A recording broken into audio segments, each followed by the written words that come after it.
You walk into a coffee shop, connect to the free Wi-Fi, and log into your online banking app. Everything looks completely normal. But without your knowledge, a hacker sitting just 2 tables away is watching every keystroke, capturing your passwords in real time. This is a man-in-the-middle attack, and public Wi-Fi is its favorite playground. Here is how it works inside a simulated lab environment, and how to stop it. How do attackers get between you and the internet? The easiest method is an evil twin hotspot. A hacker sets up a rogue Wi-Fi router named identically to the shop's real network, like coffeeshop_free_Wi-Fi. When your device automatically connects, all your internet traffic flows directly through the hacker's device first before reaching the web.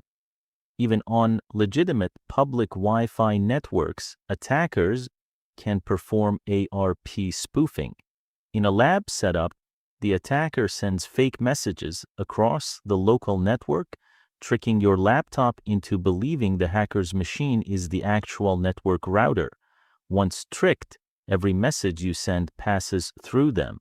You might think, isn't my connection protected by HTTPS and the padlock icon?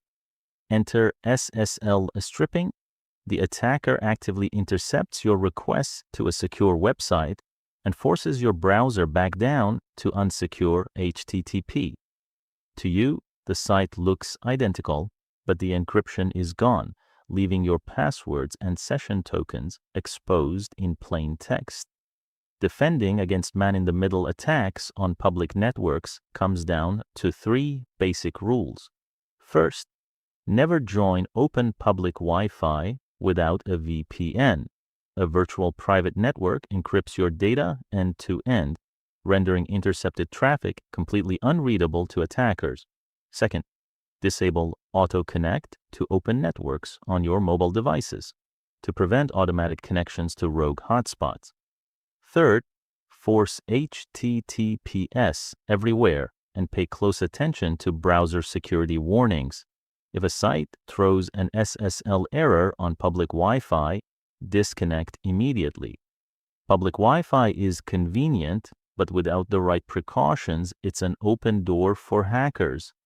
Protect your data, stay aware, and never connect blindly.